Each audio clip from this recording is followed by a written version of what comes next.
speak of the breakthrough at Sedan, but actually the break was along a wide front, extending for 50 miles from Namur in Belgium to Sedan. Further north, the Allied armies had swung like a gate into these positions.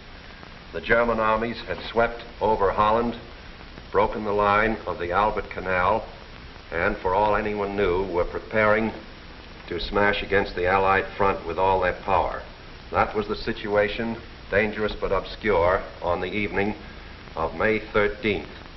On the 14th and 15th, it became clear that the German breakthrough south of Namur was in the greatest strength, and that the French 9th Army, attacked while moving into position, had been shattered. Without doubt, this was the point of mortal danger, and the French High Command ordered the abandonment of these positions, although they had not yet been attacked.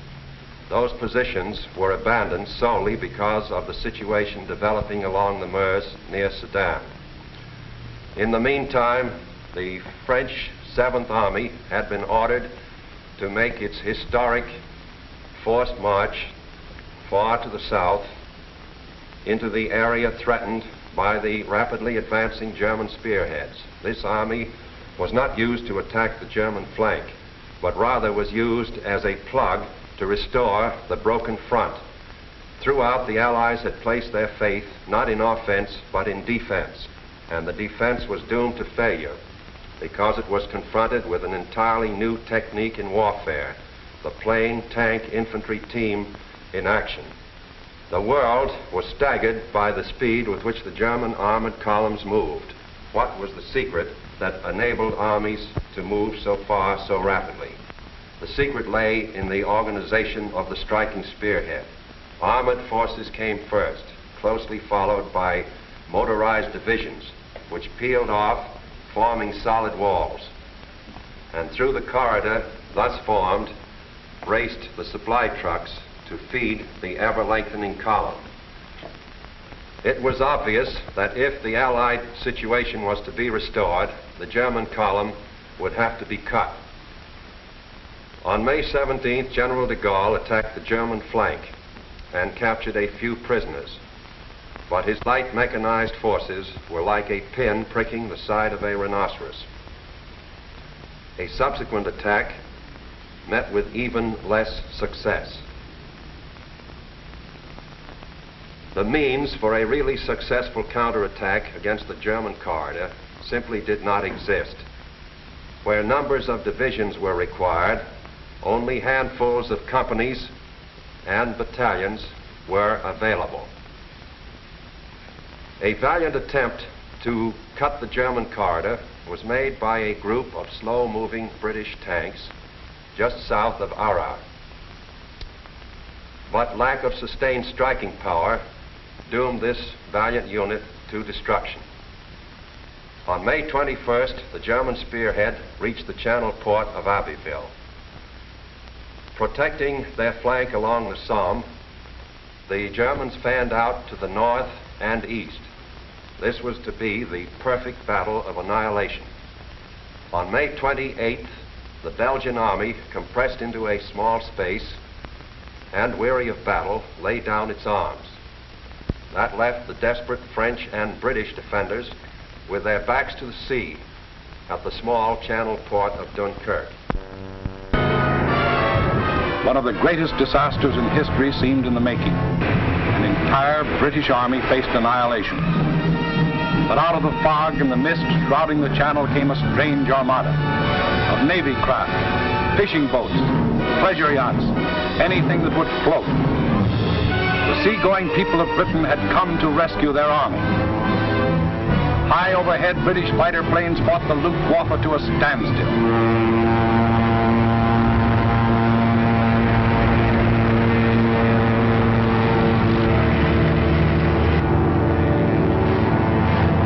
While below, small Allied suicide units held the Germans back long enough for the miracle of Dunkirk to take place.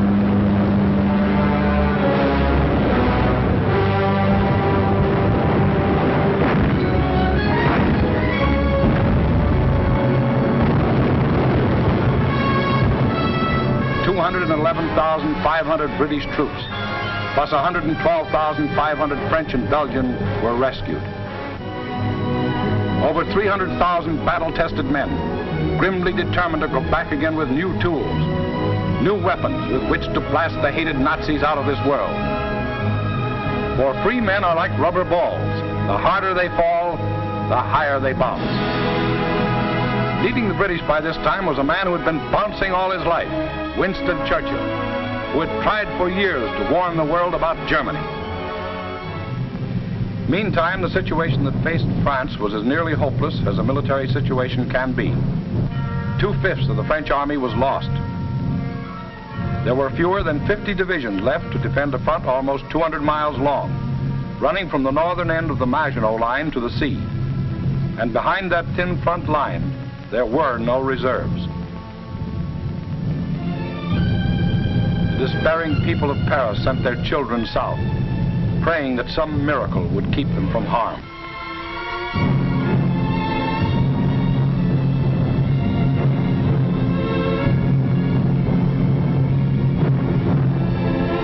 The hopeless men of the French army, without adequate arms or equipment, braced themselves for the coming blow. The first blow fell on June 5th.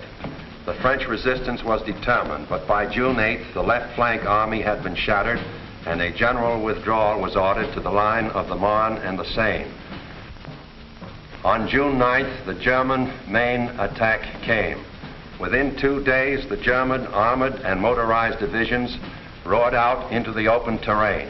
With this breakthrough, the issue of the Battle of France was decided, and from that time on, there was official talk of an armistice.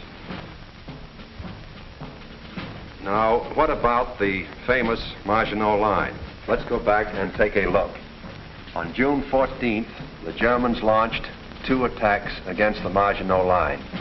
In both cases, penetrations were effected.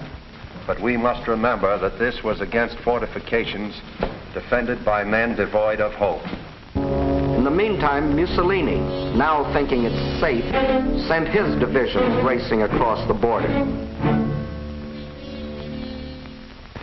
The hand that held the dagger has struck it into the back of its neighbor.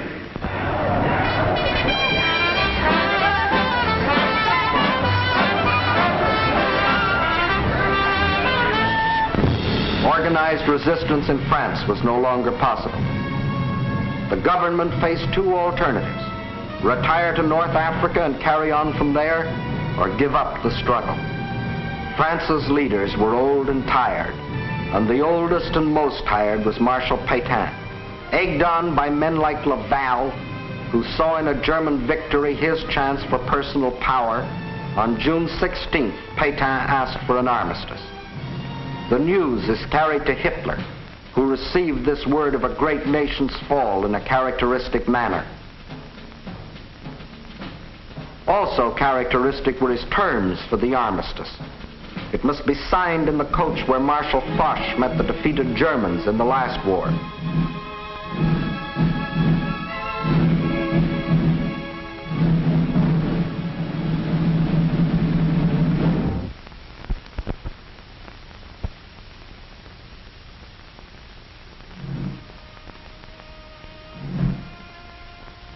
The French delegation arrives to pay the final price of French disunity and the treachery of some of its leaders.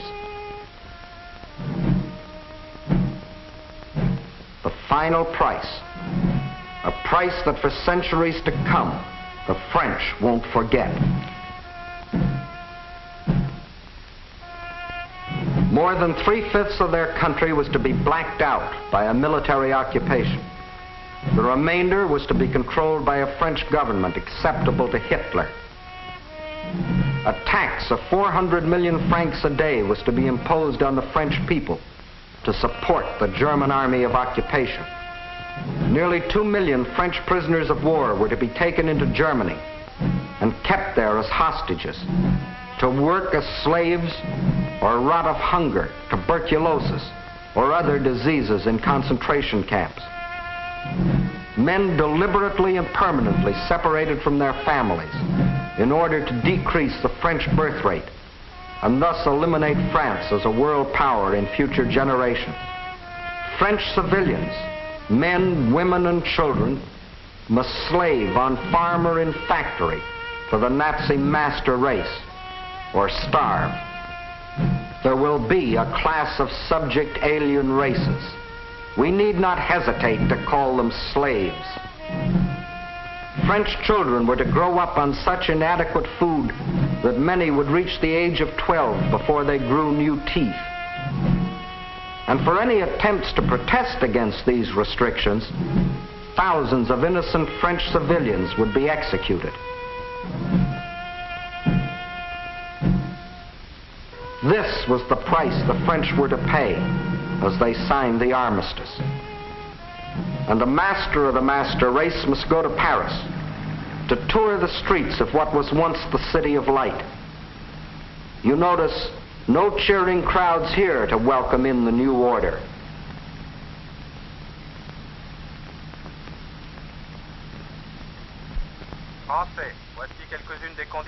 When the people of Paris come to the streets again, it is to hear the voice of dictators telling them what they must do,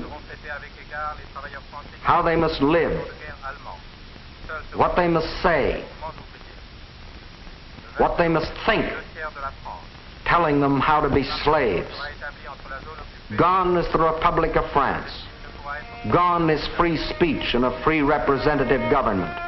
Gone is liberty, equality, fraternity. These are the French. With their ears they listen, but their minds and their hearts, these are down on the Mediterranean where the battle colors of the regiments are being taken to Africa, out of the Nazi grasp. The people weep as their glory departs, for they don't as yet know that France has hope, a rallying point.